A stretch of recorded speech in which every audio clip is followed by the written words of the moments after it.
أعوذ بالله من الشيطان الرجيم بسم الله الرحمن الرحيم الحمد لله رب العالمين والصلاة والسلام على عبد الله ورسوله نبينا محمد وعلى آله وصحبه أجمعين.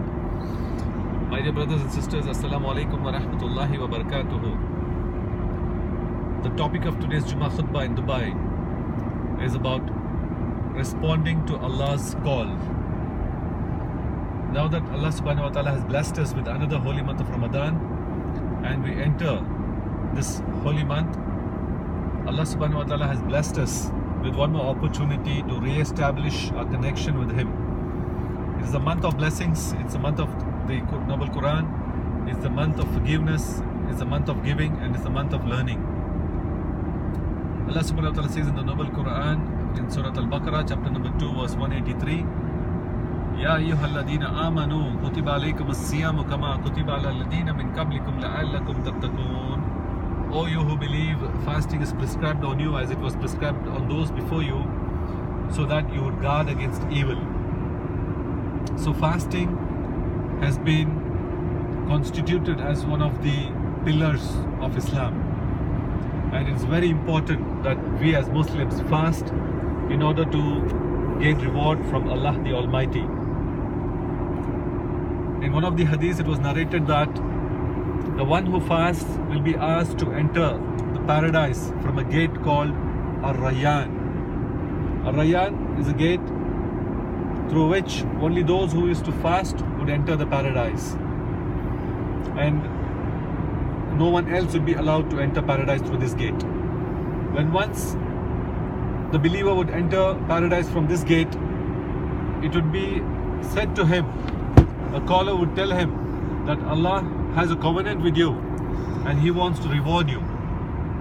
So the believer in the paradise would tell them or ask him that, has Allah not rewarded us by raising all our deeds and making it heavy on a scale and providing us and making us enter paradise? It be said to him that Allah has blessed you and He will unveil Himself so that you could see Him. So this would be the blessings for the one who believes and fasts in the holy month of Ramadan.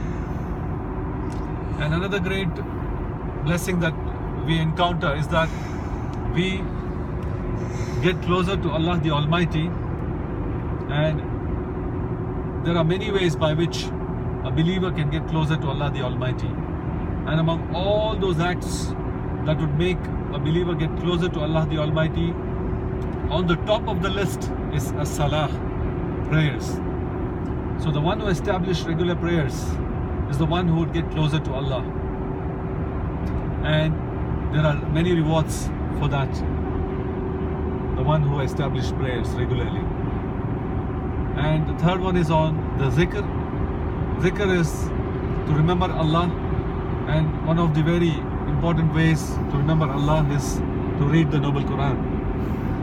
So it would be said to the believers who would enter paradise to recite the Noble Quran, and their degrees will be higher and higher as they would recite, and they would reach the highest level when they would read the last ayah that they would know.